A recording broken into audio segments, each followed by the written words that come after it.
Good morning, Year 10. Welcome to Assembly 6 of Term 5. This is our penultimate assembly of the term. I'd just like to say, first of all, that so far, the return of Year 10 into the Academy over the past week has gone swimmingly. If you are unfamiliar with that expression, it means it is going very well. I've been really impressed with how students have conducted themselves. We've had amazing attendance, but obviously that can always be better.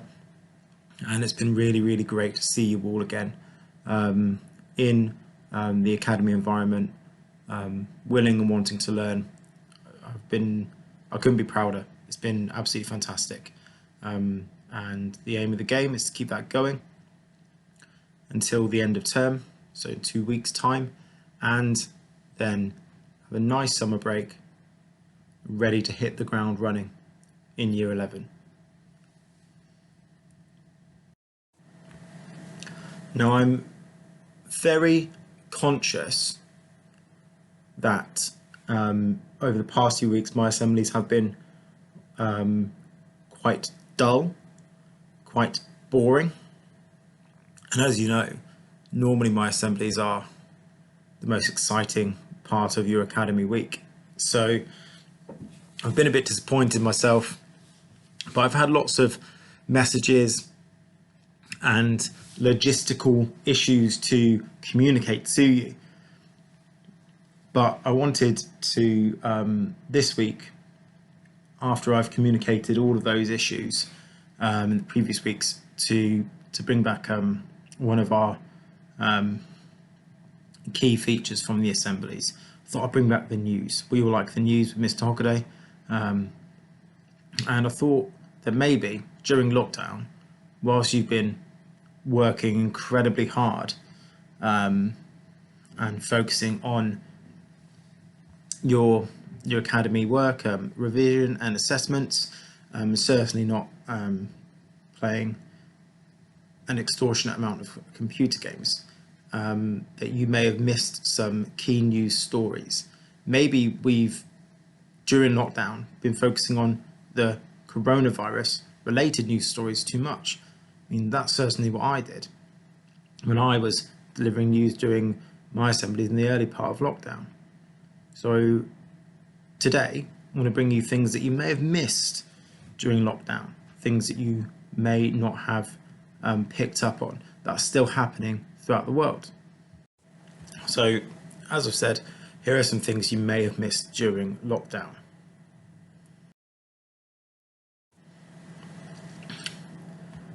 Turns out that there are heightened tensions between two burgeoning superpowers, China and India. And China have encroached on some land in India, and that has led to some fierce, combative events between China and India. So, tensions have been at an all-time high after deadly clashes between the Indian and Chinese troops erupted along the disputed Himalayan border in June. For locals in the region, anxieties and fear over their pasture lands remain constant. On the 16th of June, officials said that at least 20 Indian soldiers were killed in a physical altercation with Chinese troops in the Ladakh region. Now, I was certainly guilty of not understanding how serious this event and these series of events between China and India have been. We've been very preoccupied as an academy, as a community, as a country, on lockdown, the coronavirus, and managing that threat. And maybe we haven't properly acknowledged that there's a huge potential issue Well, there is a huge issue taking place halfway across the world, and certainly it's one to keep reading about, educate yourself about, and see how this develops, because things have already turned very, very nasty between the Chinese and the Indians. So my point is, lots of things are happening that maybe we are not fully aware of. Huge things are happening that we might not be fully aware of.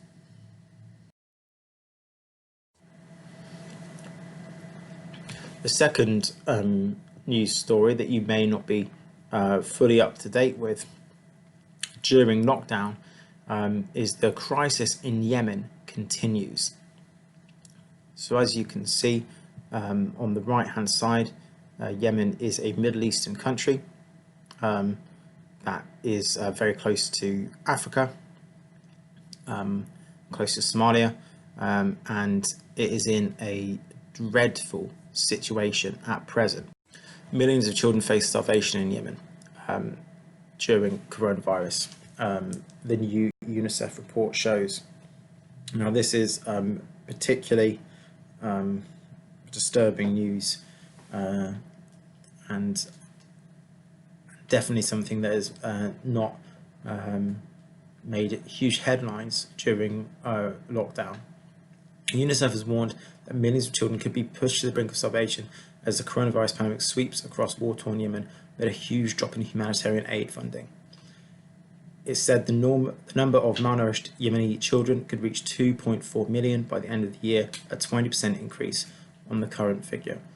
So there's already a desperate time for people of Yemen who are in conflict with the Saudi Arabian forces, and that's such a huge figure. 2.4 million children could be malnourished and starving by the end of the year.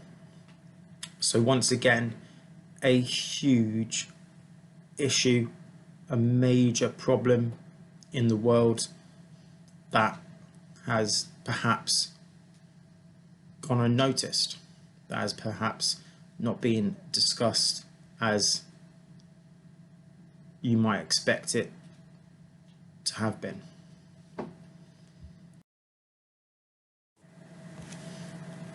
And thirdly, this news story, which you might be more up to date with. However, it's still pretty crazy. Kanye West announces that he is running for president in 2020.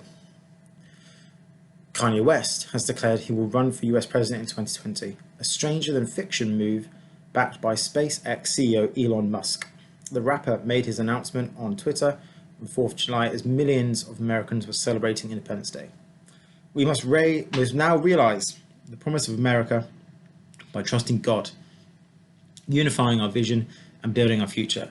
I am running for president of the United States 2020 vision, he tweeted. Musk replied to West's tweet, "You have my full support." Earlier this week, West posted a photo of both men posing in similar outfits at the Tesla founder's home. That is absolutely bonkers. But no more so maybe than when the current incumbent president announced that he would run for president a few years ago. Again, huge events, crazy things happening. And to some of you, this might be an awful thing that's about to happen, happening in parallel to the current crisis, pandemic facing Great Britain. Now, I've conspicuously left off Black Lives Matter, not because I don't want to talk about it. I do very much want to talk about it. I hope I get a chance to talk about it next week in Assembly. However, I'm conscious that you spent a lot of time in English discussing these issues during this past week. and also potentially in some other lessons as well. And I think thankfully it's not something that has flown under the radar, but certainly another huge event that is happening in parallel to the issues and problems facing your life right now. Which brings me to the conclusion. As you know, every time I raise something in an assembly, I always link it back to learning, to GCSEs, to revision, and guess what? I'm doing that now. My point is, Year 10, that the world is a very confused place, and lockdown has only added to that confusion. However, we continue to move forward. And you, as an individual, as a group of individuals, the soon to be Year 11, you have to move forward. You will absolutely sit your GCSEs next year, and you need to be ready. The coronavirus has not changed that, and nor will it. Your GCSEs will happen. There will be no excuses. There'll be no excuses for you, and there'll be no excuses for me. No matter how crazy or bonkers a world we live in, we have to do our job. My job is to get you ready for your GCSEs. Your job is to do them and do well. The more prepared you are for Year 11, the more work you do now, the more catch up you do over work missed over the summer, the better chance you'll have to do well in your GCSEs. And that means you'll have a better chance to achieve success. That means you'll have a better chance to positively impact a world in which Kanye West will be President of the United States. So you can create your platform to achieve success and have a positive impact in this absolutely bonkers world. But in order to do that, you need to lay the foundations. You need to work hard. You need to catch up on work missed.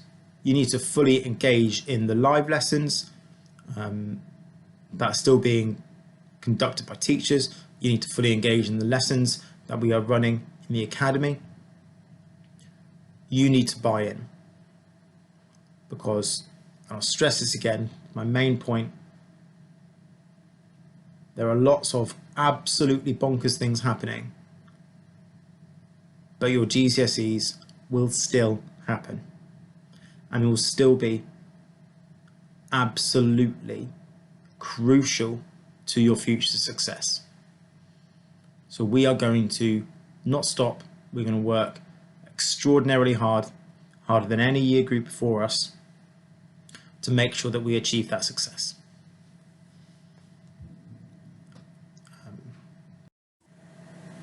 And speaking of success, here we go. Here's my iceberg once again, Hockaday's iceberg of success. And as we know, as we talked about last week, success is just the tip of the iceberg. Below that iceberg, we have the hard work, the failure, the sacrifice, the disappointment, the discipline, the dedication, and that's what people don't see, but absolutely vital to achieving that success.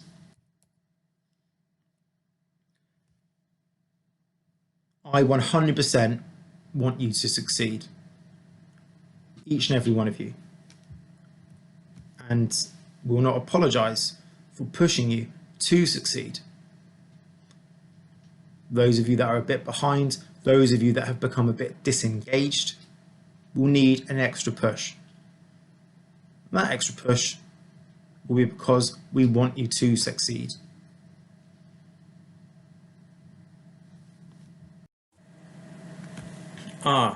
Very exciting news now. The 3rd annual Hockaday Awards will be taking place next week. How exciting for you. I know the buzz and the build-up of this monumental event has not been quite what it could be, what it has been in previous years. the gossip, the rumours, who will win what. But it is taking place next week. Very exciting. And now on to praise emails. First of all, I have a science praise from Miss Blank. And this is a praise for, it says, for excellent effort in the last 2 science lessons, for making perceptive links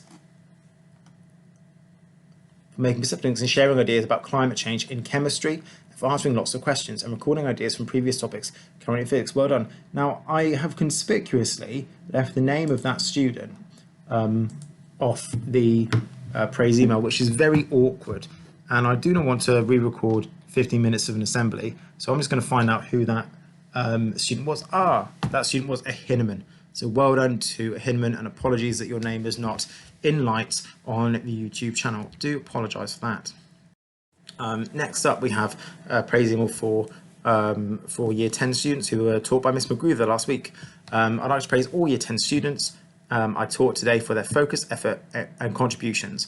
I was pleased to note they are taking the spoken language endorsement so seriously, and it's clear they are all focused on doing well. I want to highlight Josh Edwards and Armin Chowdhury for being thoroughly engaged and having some really interesting thoughts around the topics being discussed. Well done, guys.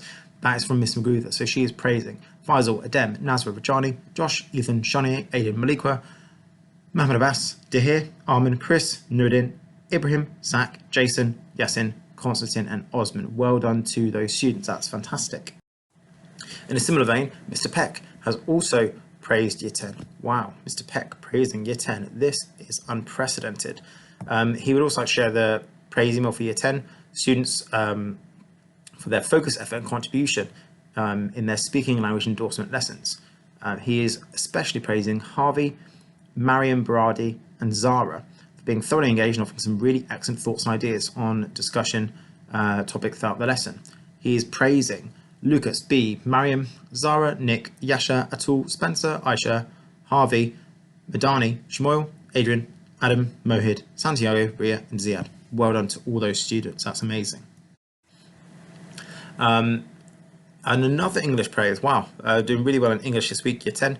I said that as I was really shocked about the praise email. I made this assembly. I don't know why I'm shocked. Anyway, this is from Miss Keatley, and this is especially for Maurice and Christoph.